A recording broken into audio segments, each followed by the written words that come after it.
I'm making my first trip to Russia, a country I've been wanting to visit for years.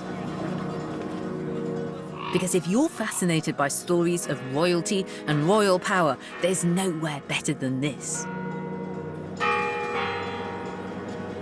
This is Red Square. It's a vast and diverse place. This is the huge, scary-looking fortress of the Kremlin. This is an absolutely ginormous department store, and over there is the Cathedral of St. Basil. Red Square is the center of a country that goes all the way to China. Now, how do you rule over a place that's that enormous and that confusing? Well, in Russia, for more than 300 years, one family managed to do just that, the Romanov dynasty. That's as if in Britain, the Stuarts had hung on to power right into the 20th century. Now, I'll be following in the footsteps of the Romanovs, the most powerful monarchs in modern European history. It's a roll call of extraordinary characters. Peter the Great, the visionary who built a navy from nothing. Ready for attack! And transformed a country into an empire. Catherine the Great, Empress of the glittering palaces. The minor princess from Germany who became the mightiest woman in the world. Alexander I, who led his country through its darkest hour. He defeated Napoleon and took the triumphant Russian army all the way to Paris. But behind the spectacular facades lie stories of intrigue, betrayal, scandal, even murder. And for all their efforts to place themselves at the forefront of modern Europe, the Romanovs failed to change a system that kept millions of their subjects in medieval servitude. Until it was far too late. When their end came, it was astonishingly brutal. Slaughtered by the revolution that shook the world. To understand the end of the Romanovs, you need to understand their whole story. Of a royal family with unparalleled control over their people. And you might ask yourself what you would have done in their shoes, with such absolute personal power.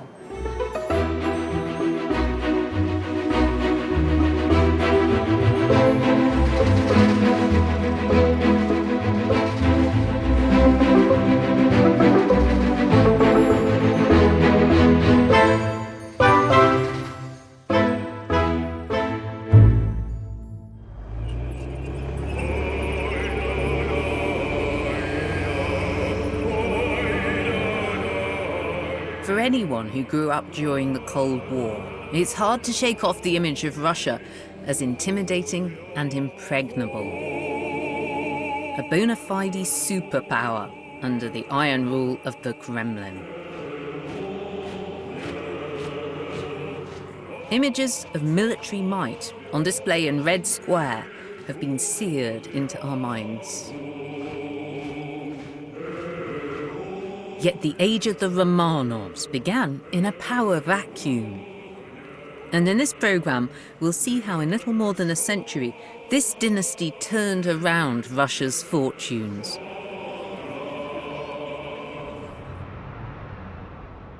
Back in 1613, Russia was leaderless. There'd been years of anarchy since the previous royal dynasty, the Ruriks, had collapsed. The country was so weakened that the Polish army had marched right in and occupied the Kremlin. Once the Poles had finally been driven out, the great and good of Russia realized that they needed to stop squabbling and unite around a leader. What they wanted, the Romans had called a Caesar, the Germans a Kaiser, and in Russian, a Tsar. They argued for weeks about who it should be, but finally they made their choice. The only problem was that nobody had asked this prospective Tsar if he actually wanted the job.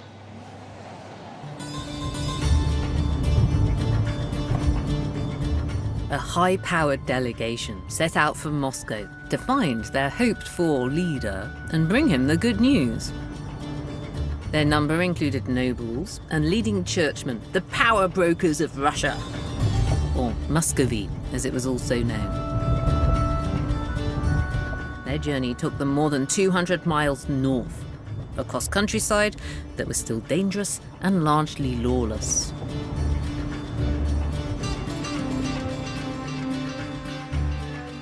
And this was their destination, the Ipatiev Monastery, overlooking the mighty river Volga. It was still winter, and with no bridge back then, the delegation had to cross the ice to get to the monastery.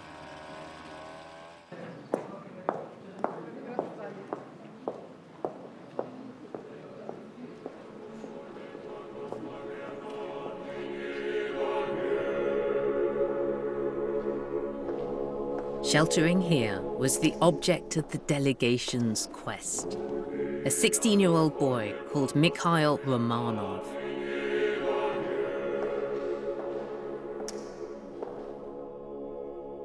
But although the Romanovs were a well-known noble family, power was the last thing that he wanted.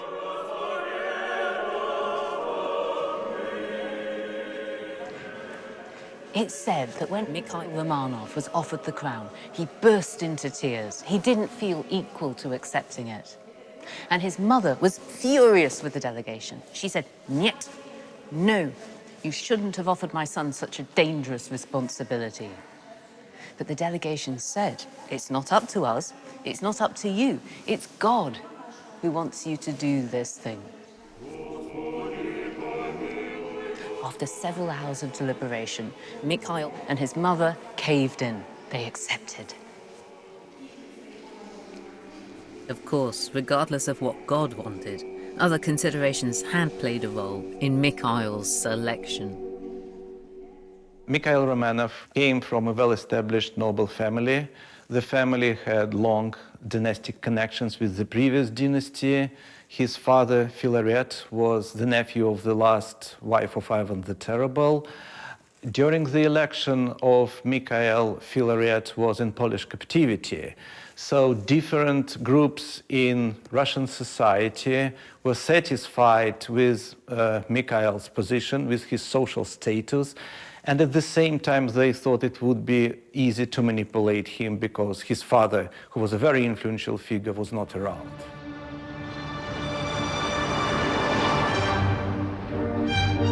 Under heavy protection, Mikhail now traveled to his coronation in Moscow. Here, in a lavish ceremony before the massed ranks of Russia's nobility and churchmen, he was given the all-important divine seal of approval at the Kremlin's Cathedral of the Assumption. This is the Russian equivalent of Westminster Abbey.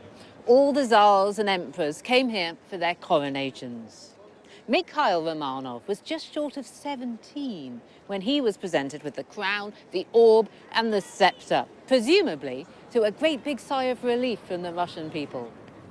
Свят Господь Бог наш.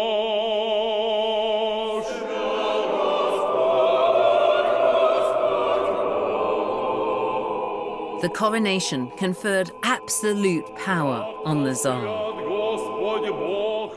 Although the different noble families and the church were keen to influence Mikhail, they agreed that a strong leader was essential to prevent the kind of chaos from which Russia had just emerged. And they were proved right. More than half a century of relative stability and reconstruction followed.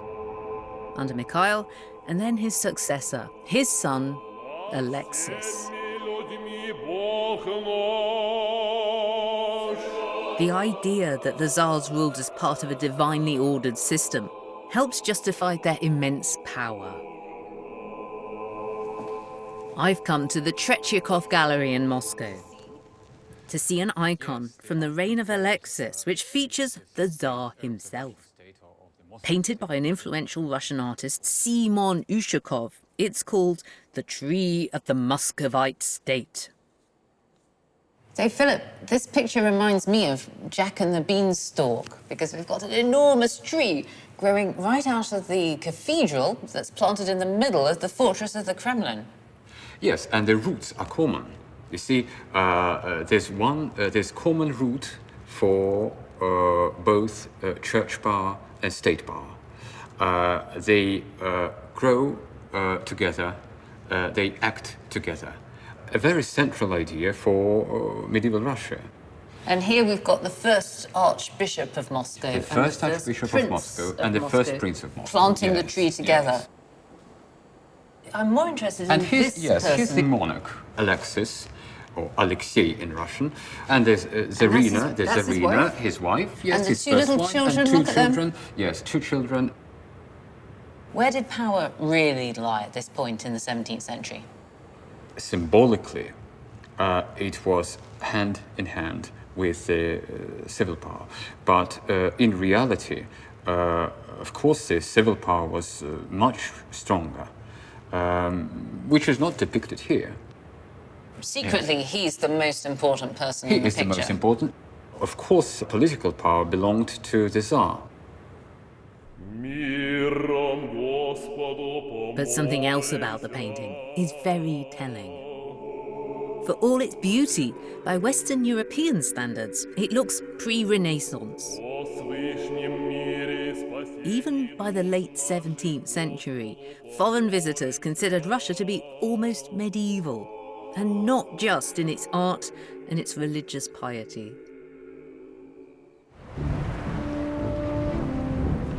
Beyond the walls of Moscow lay a vast, sparsely populated backwood country. Russian territory stretched from the southern steppes to the Arctic and thousands of miles east into Siberia. In the late 17th century, Russia was 100 times the area of England and Wales. But it had less than twice the population. And this overwhelmingly rural country was hugely underdeveloped. Apart from churches and fortifications, stone buildings were virtually unknown in Russia.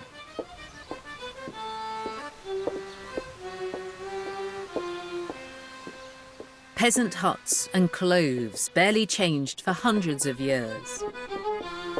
At the Museum of Wood and Architecture in Kostroma, they've preserved some examples. I'm modelling a traditional dress called a sarafan. While village life looks idyllic on a sunny day, for most of the year it was quite the opposite.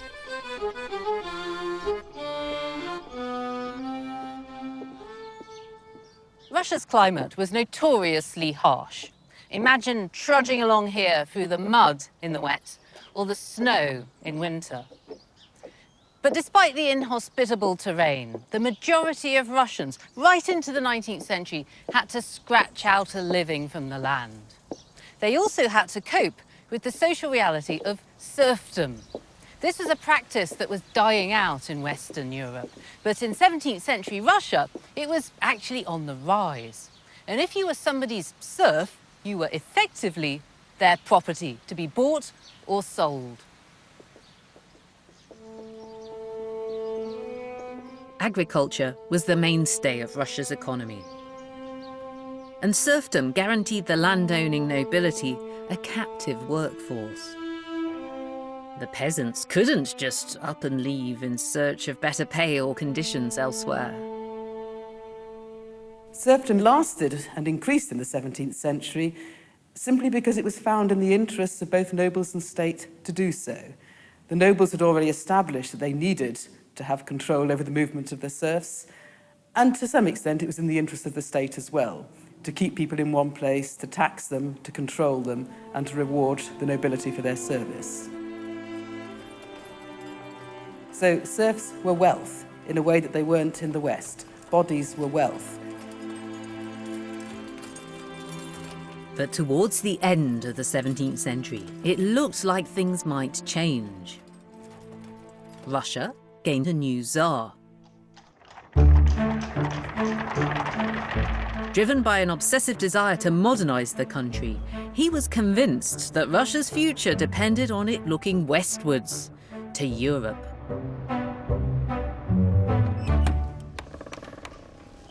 Hey, meet Peter the Great, or at least the next best thing.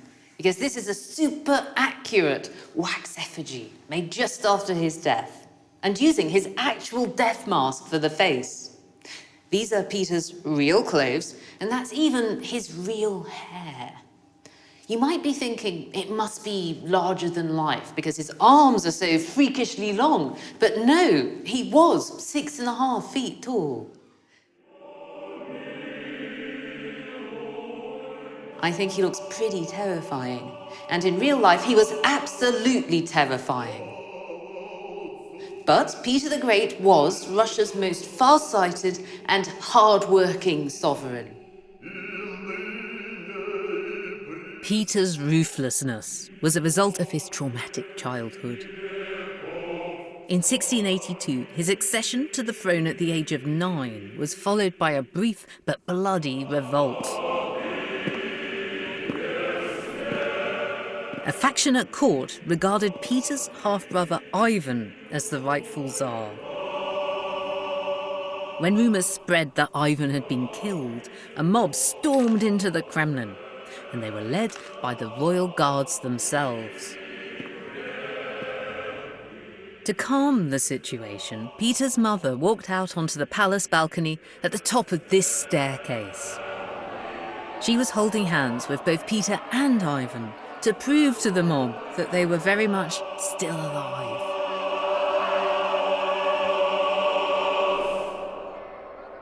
It must have been a terrifying moment for the little boys, for Peter and his brother. But when the rebels saw that they were still alive, everything calmed down. It seemed to work.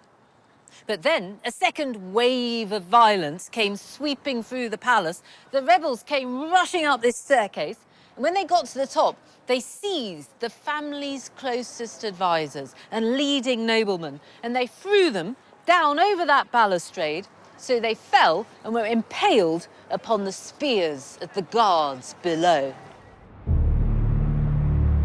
Eventually, the rebels agreed a compromise, but not before they'd slaughtered 2 of Peter's uncles. Peter would have to wait for his revenge. The revolt left Peter with a loathing of Moscow. As soon as he could get away, he did.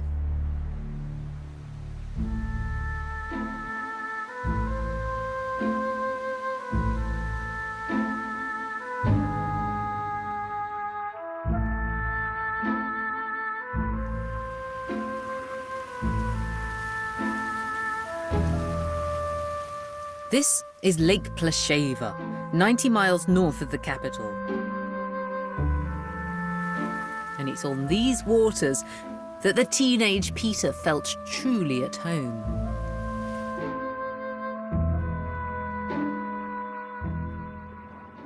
So where did Peter the Great get his very un-Russian passion for sailing? Well, he discovered an old boat lying around on one of the royal estates near Moscow. But in order to learn how to use it, he had to come up here to the nice big lake where he could get up some speed. And it was on the waters of this lake that a new vision of the future of Russia began to take shape in Peter's mind.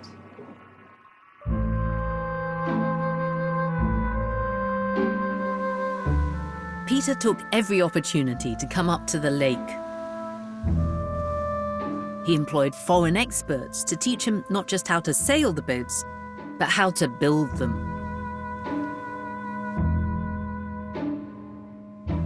This is the only survivor of Peter the Great's flotilla of little boats that he had made here on the shores of Lake Plesheva.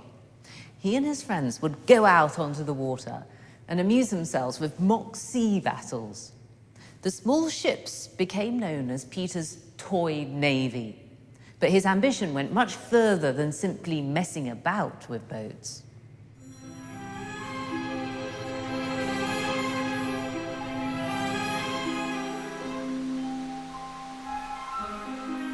Peter realized that if Russia was to have prosperity, security, and influence in the wider world, then it needed to be powerful at sea. There's a saying that a ruler with an army has one hand, but a ruler with a navy has two. Whether or not this saying really was coined by Peter the Great, there's no question that he believed it. European powers, like the English and the Dutch, were making fortunes from maritime trade. But despite its size, Russia was effectively landlocked. It had just the one proper seaport in the far north, and that was frozen up for half the year. More urgently, Russia's two most threatening neighbours, Sweden to the west and Turkey to the south, both had formidable navies. Russia needed a fleet of its own. It needed maritime expertise. It needed a major new seaport that could be its gateway to the world. Peter the Great made it his mission to get these things for Russia. And to fulfill that mission, he took an extraordinary step.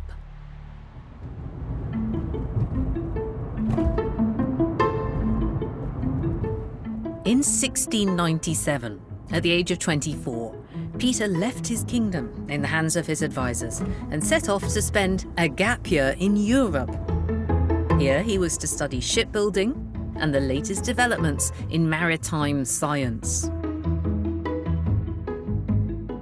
The journey became known as Peter's Grand Embassy. He spent several months in Holland working in a shipyard.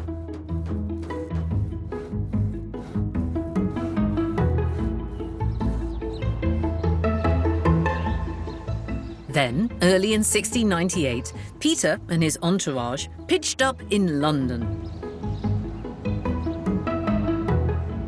And one of the first places he visited was the Royal Observatory at Greenwich.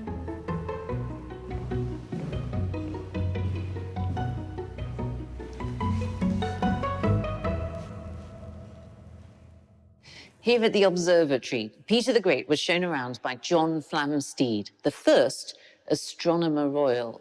Together, they looked through a telescope at the planet of Venus. But this wasn't just sightseeing.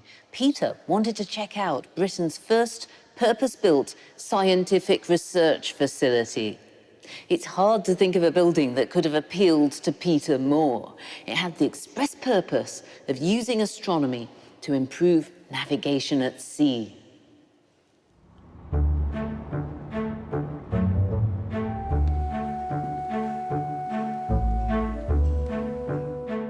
Over the coming months, Peter gorged himself on the best of English science and technology.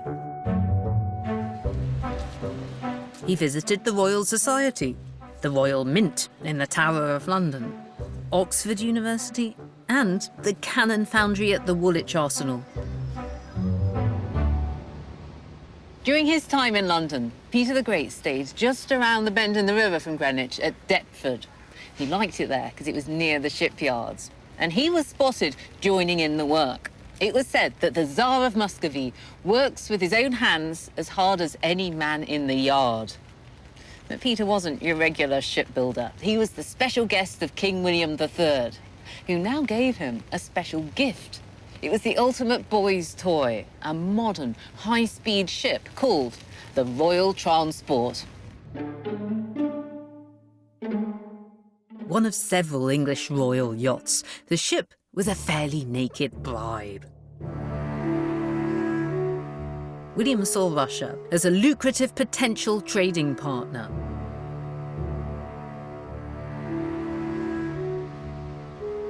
Peter soon befriended the ship's designer, the Marquis of Carmarthen. And this Marquis also shared another much-loved hobby of the young Tsars: This man who designed the ship, he and Peter became drinking buddies, didn't they? I think they've really found some kindred spirits in each other. They became very close and spent a lot of time together during Peter's visit. And yes, drinking was a big part of that. Well, I think we know what their favourite tipple was. Brandy laced with peppers. That's an interesting idea. Indeed. Let's see what that tastes like. Probably fair to say that the English couldn't teach the Russians much about drinking. But at the same time, Carmarthen did actually introduce Peter to this drink. So this is the special drink of the shipbuilders of Deptford. Indeed. And Peter the Great got a taste for it. Yes. OK. Pepper-flavoured brandy. Oh, that's foul. That's really not very nice at all. Oh, you swallowed that. Yeah, that's not as bad as I was expecting. So when Peter and his friends were in London, they were staying in Deptford on the river, they got up to some other naughty tricks, didn't they? They certainly did, and they were described by one of the Sayes Court servants as where they were staying as being right nasty in their behaviour. They basically trashed the place completely. They used portraits and paintings as target practice. They burnt all the chairs as firewood. They destroyed the furniture, tore up the beds, knocked a hole in the wall so that Peter could get out to the river easily. And they used to race wheelbarrows with people inside them through the hedges. Is that because they hadn't seen wheelbarrows That's before? exactly right. Yes, these were entirely new to them, so this was seen as a great sport. Peter is beginning to sound like he's a complete mass of contradictions. Is that fair?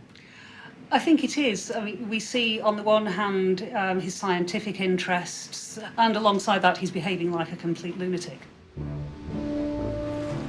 During his year in Europe, Peter not only acquired a royal yacht, he also purchased several shiploads of the latest maritime equipment.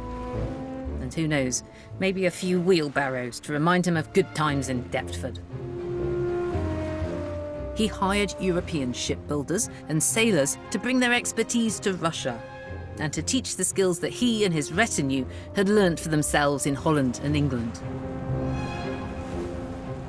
Peter also got a feel for life in prosperous modern European cities. He saw how their citizens behaved, where they lived, how they dressed. The contrast with his superstitious, conservative homeland couldn't have been more marked. And as if to underline the point, in August 1698, he was forced to hurry back to Moscow. The palace guards had rebelled again.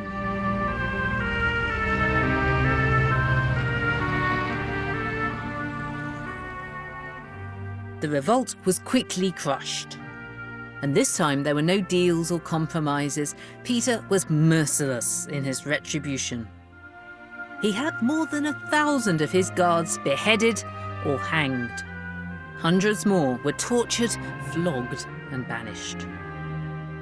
The fate of the guards, known in Russian as the Streltsy, is depicted in this picture by Vasily Surikov, one of the great Russian history painters of the 19th century. This is Red Square on the morning of the execution of the Streltsy. You know which ones they are because they have immensely long beards and they're in their shirts because their uniforms have been stripped off them. And each of them is holding a little candle. That's his life that's about to be snuffed out. All the rest of the people here, and there's a huge mass of humanity, are their families. He's got his wife weeping on his lap, and that must be his little boy who's crying on his knee. There's a huge amount of suffering going on. You'd think that somebody would take pity, but no. Here's the man in charge, Peter the Great, and he is implacable. Look at him. He's saying this lot are absolutely going to that gallows in the background. And the reason that Peter is so determined is that he was once the weeping little boy himself. These are the men who murdered Peter's own uncles. But the real message of the picture is that the Streltsy represent the old Russia. They're messy and dirty and superstitious. And Peter the Great is the wind of change. He's going to sweep them all away. Peter's next move was to quash any lingering opposition to his rule. He was convinced that the rebellion had been orchestrated by his half-sister Sophia.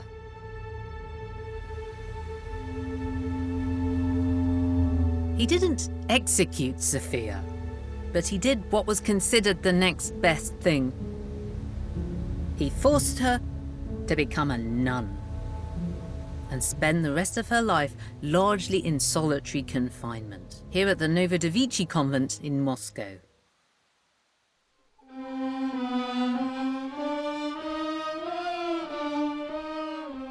But initially, at least, Peter did provide Sophia with some company.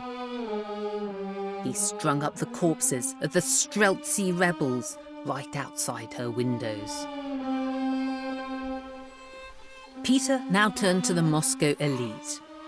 These were the same class of people who'd put the Romanovs on the throne nearly 90 years before. But Peter considered them to be reactionary and lazy. It was time they caught up with the present day. Peter decided that the best way to make them behave like modern Europeans was to make them look like modern Europeans. This is rather good, isn't it? Bit Tsarish, bit furry, bit velvety too. Very nice.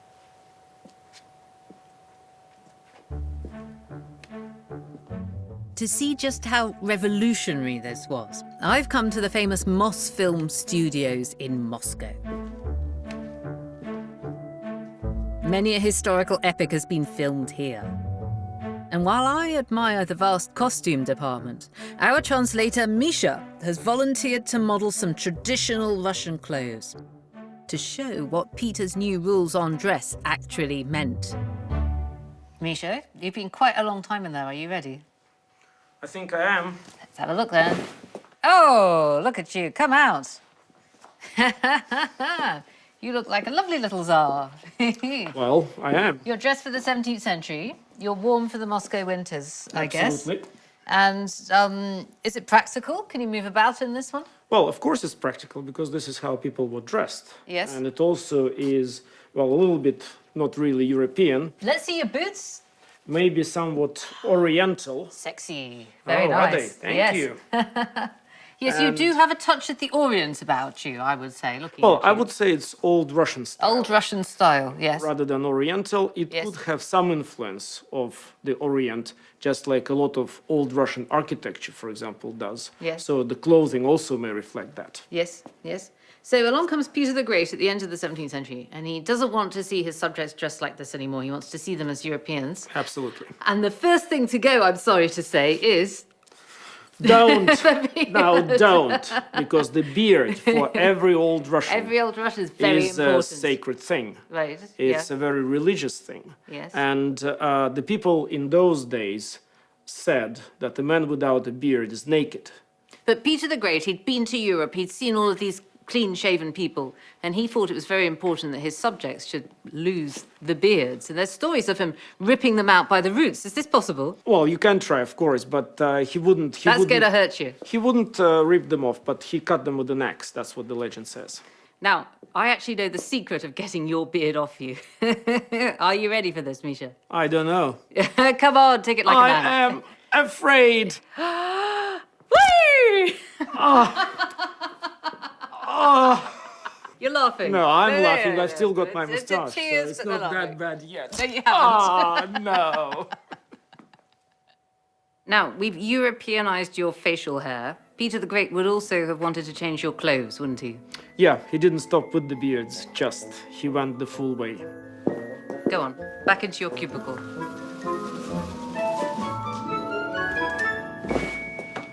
Ta-dam! Very good, fantastic. Oh, fantastic. So here you are, all Europeaned up. Now, it strikes me that your shoes are better for dancing, but not so good for walking across a snowy plain. Absolutely right. For snow, this is horrible. I would freeze my feet off. And how are you feeling about it as a Russian nobleman? I, for one, am extremely unhappy because I was used to my warm, good Russian clothes. Yes? Where I can wander around In the snow? in the snow without doing a single thing, just Yes. direct my hundreds of thousands of serfs and do nothing. And are you feeling a bit drafty in the chin department? Absolutely naked, Lucy. What can you do about this as an early 18th century nobleman? Well, the thing is that the noblemen had really no choice. The clergy and the people in the fields, the peasants as they were called at the time, they continued having beards. They could actually pay for their beards. And there is a little token here, and it shows that I have paid, or whoever, paid a beard tax.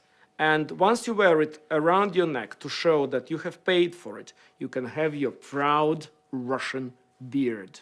Tiny little beard on it. Look at that.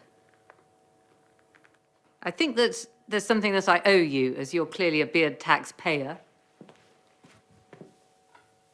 You can have your beard back. Oh, thank you. Thank you so much. Enjoy your facial hair. До свидания.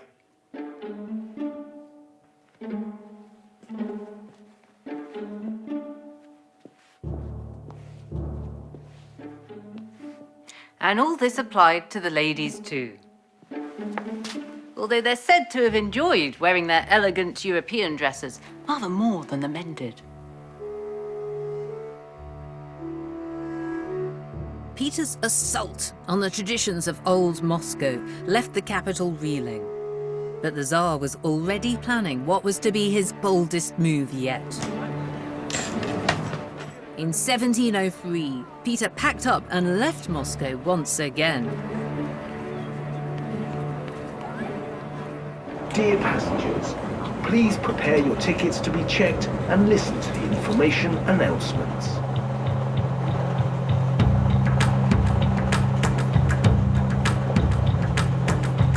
Peter was leading a military expedition west, towards the Gulf of Finland, the gateway to the Baltic Sea.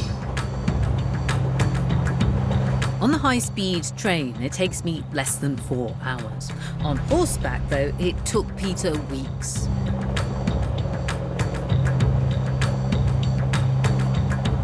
He was venturing into barely charted territory, swamplands with just a few isolated fishing settlements.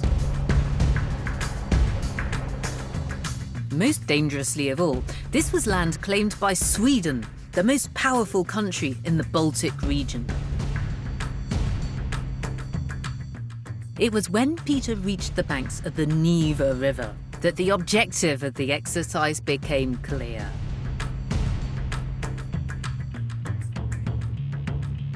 Peter had found his gateway to the sea, the ground zero of a new maritime Russia. Legend has it that this is pretty much the exact spot where Peter the Great got off his horse and declared, "Here will be a city." Luckily, there was even an eagle hovering over his head as he spoke, to make it even more like an epic Bible story. And Peter did have pharaoh-like powers over his subjects. He was able to bend his serfs, his nobles, and even nature to his will. And so, with frightening speed, what had been a mosquito-ridden marshland over there was turned into this great city.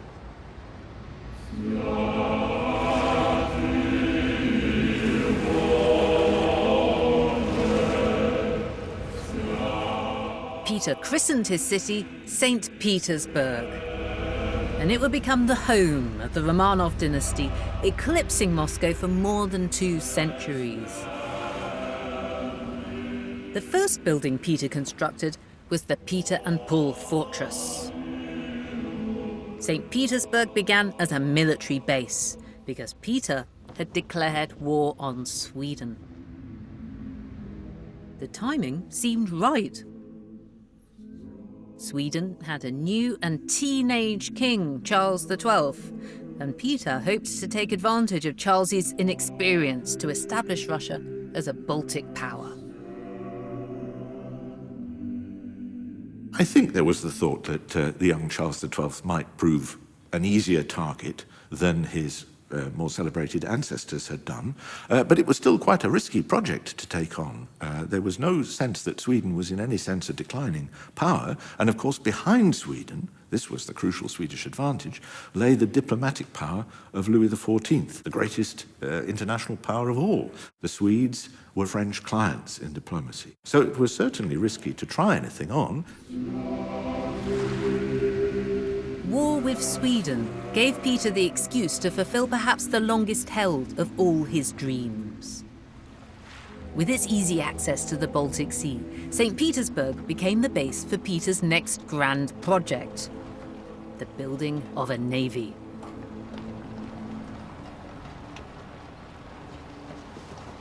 Hello, are you Captain Vladimir? Hello, welcome on board Standard. Ah, thank I have you. been. A fine ship, the Standard. Thank you very Beautiful. much. Please come on board. Thank you. Let's have a look. Guns, cannons, ropes.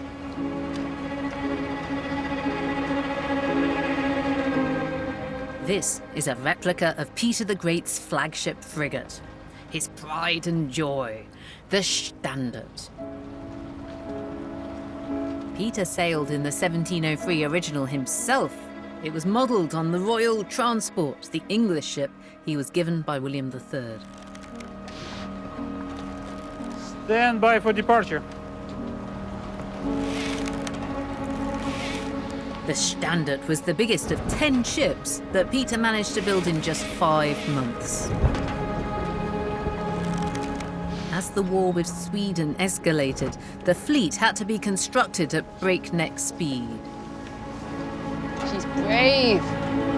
Oh,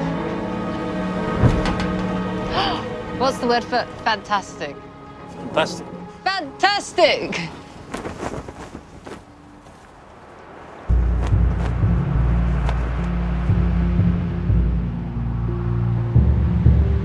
Now Peter's time in the shipyards of Amsterdam and London really paid off. He set his imported Dutch and English experts to work, alongside Russians who'd learnt shipbuilding during the Grand Embassy. Above all, it was probably Peter's own hands-on involvement that ensured the Standard was completed so quickly. Midships now. Yes, Captain Vladimir. Peter's new and untested navy would be like David taking on the Swedish Goliath. The Standard had to be more powerful and more maneuverable than anything the Swedes could muster.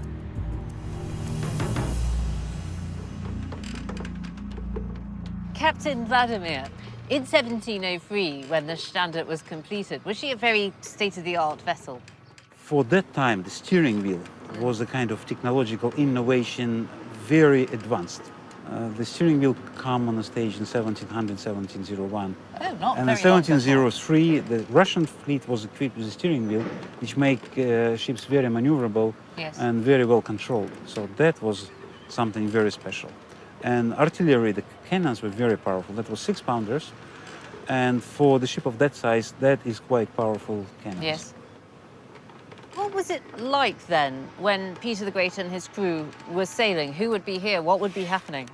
150 people, 28 cannons, 4 person per cannon. So they would be standing by next to the cannons. Yes. And the sailors, they would have to operate all sails at once. So in battle, during the maneuvers, the sailors would be standing by on lines for bracing the yards, for hoisting sails, for setting sails. Peter was gambling that his new ships and their crews would give the Swedes a nasty surprise. And they did. Ready for attack! The Standard soon saw action, exchanging fire with Swedish warships while defending Kronstadt, the Russian naval base in the Gulf of Finland. Over the next 6 years, in what became known as the Great Northern War, Peter used sea and land forces to consolidate his position in the Baltic region. several occasions, he led his own men into battle. Do you admire him?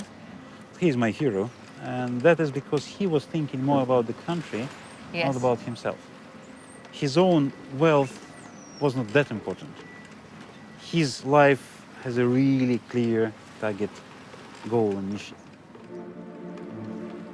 The Great Northern War dragged on for 2 decades. And in the early years, Peter was sorely tested. Charles XII of Sweden may have been young, but he proved to be a formidable military commander. Charles was preoccupied with war. War was his main passion. Peter was also very interested in war, and there is an argument that all reforms initiated by Peter were actually dictated by his interest in war. So we have 2 figures who had very strong interest in war, very deep sense of involvement in international affairs. So the conflict was unavoidable.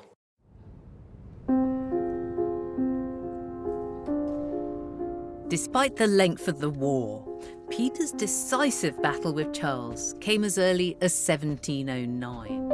And it wasn't at sea. It was hundreds of miles inland at Poltava in the Ukraine. The viciousness of the battle is captured in this 18th century mural in St. Petersburg. As you get closer, you realize that it's a mosaic.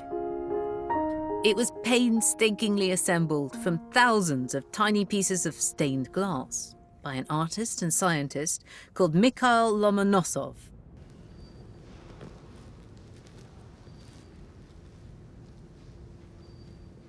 Here is Peter the Great with his very distinctive mullet haircut, and he's got his sword out, ready to cut the heads off some Swedes, and he's leading the troops in person, as he did in 1709.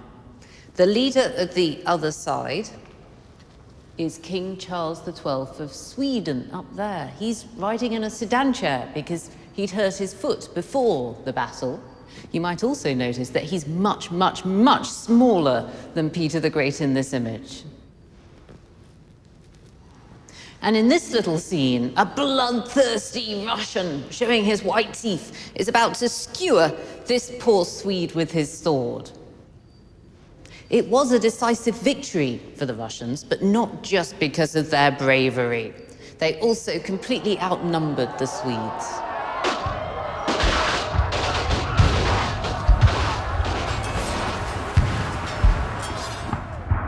Poltava was a pivotal battle for Peter the Great because it allowed Russia to overtake Sweden to become the dominant power in Baltic Europe. The security of St. Petersburg was now assured.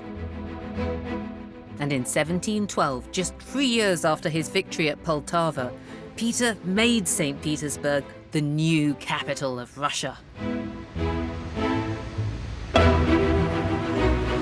The city had grown rapidly in its first decade.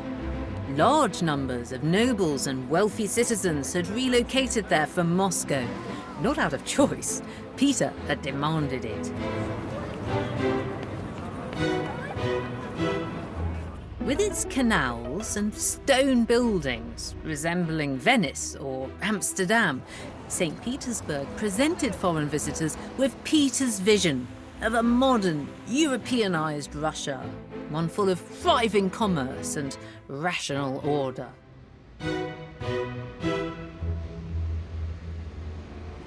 But the great irony was that the city only existed because of Peter's autocratic and despotic powers, and because of the medieval institution of serfdom, which he actually reinforced.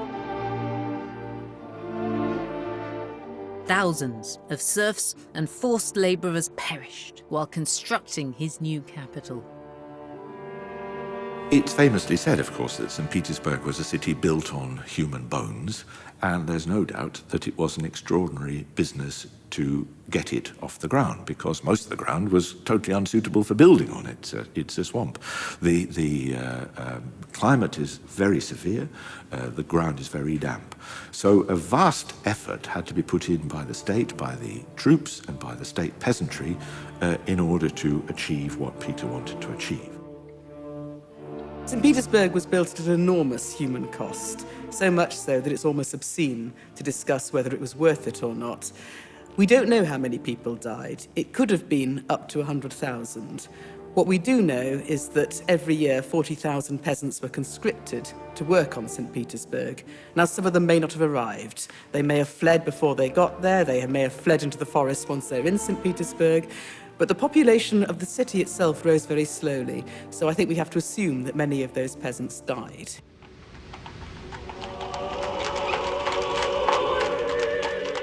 Peter's ruthlessness didn't stop at the palace gates. When he got bored of his first wife, Evdokia, he packed her off to the convent in Moscow.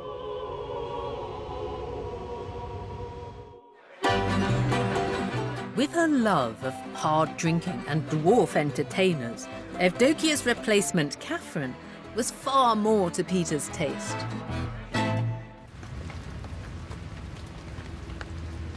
Peter's eldest son and his putative successor, Alexei, presented a more intractable problem. Now in his 20s, Alexei seemed incapable of and uninterested in following in his father's footsteps.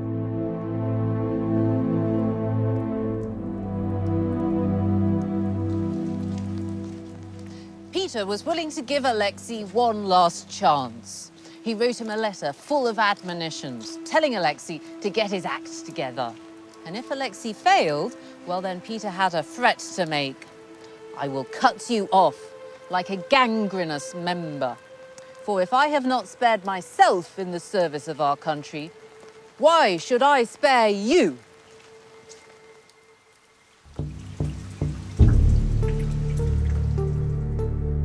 In 1716, poor old Alexei fled Russia for Vienna. Peter was furious. He suspected a conspiracy. He knew that elements of the nobility resented the way he'd unilaterally declared war on Sweden and moved the court to St. Petersburg. Might they now be rallying around his son? Peter enticed Alexei back to St. Petersburg. He promised him clemency. But then he had him locked up. Here at the fortress, Alexei was interrogated under torture. He was whipped. And when his back was all covered in blood, he admitted, as anybody would do, that he had conspired and plotted against his father. A court sentenced poor Alexei to execution. But before this could happen, he was discovered mysteriously dead. Some people think that this was the effects of the torture, others that he'd been poisoned, in order to spare Peter the Great the humiliation of having to publicly execute his own son.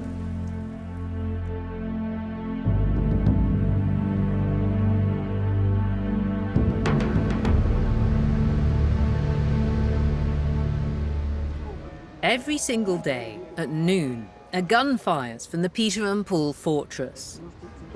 This tradition stretches right back to the early days of St. Petersburg, when cannon shots served as a warning of floods or marked important state occasions. In 1725, Peter the Great heard the sound for the last time.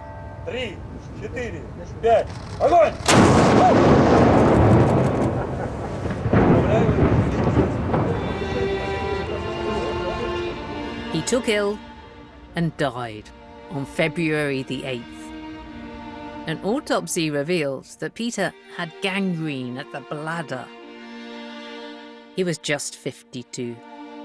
Russia had lost more than a Tsar. Just 3 years earlier, on the back of his Baltic conquests, Peter had been proclaimed emperor. The Russian Empire would now last as long as the Romanov dynasty itself.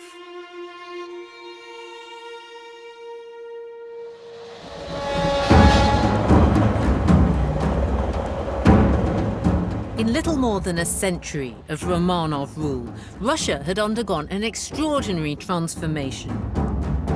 Mikhail I had inherited a war-torn backwater. But he and his son Alexis used their absolute power to bring stability and continuity. But Russia would have remained obscure and backward if Peter the Great hadn't developed a boundless vision, and then let nothing stand in his way. He gave his country a navy, a new capital, an empire, and above all, a future.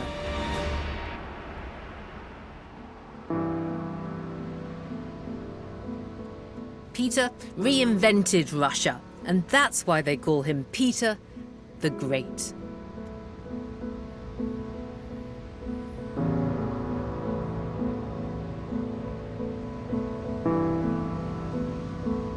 Half a century after Peter's death, this statue was erected to him in St. Petersburg.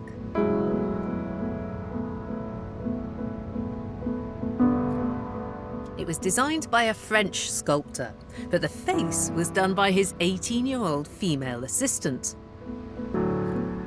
who modelled it on Peter's own real-life death mask. The enormous granite boulder on which the bronze horseman sits is said to be the largest stone ever moved by human hands. It's hard not to think of all the broken backs and crushed limbs involved in transporting it, but then perhaps that's appropriate. For all of Peter the Great's tremendous achievements, I think it's hard to warm to him. He may have dragged Russia, kicking and screaming, into the modern world, but he did so with ruthlessness and sometimes with downright cruelty. It's hard to think of another sovereign who worked so hard for his people, yet who treated them with so little compassion. Nevertheless, Peter changed Russia forever. And he set the benchmark against which all future Romanov rulers had to be measured.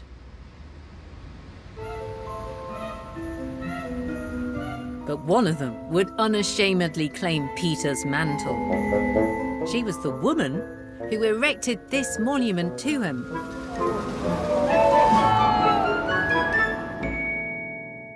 Catherine II, also known as Catherine the Great. But if you look at their names on the base of the monument, you might think that Catherine's is in a slightly bigger font than Peter's. Does this mean that she was even greater? Next time, we meet Catherine the Great, the small-time German princess who becomes a big-time Russian empress. We'll explore a golden age of imperial architecture and culture. And we'll see how everything that the Romanovs have achieved ends up hanging in the balance when Napoleon invades Russia.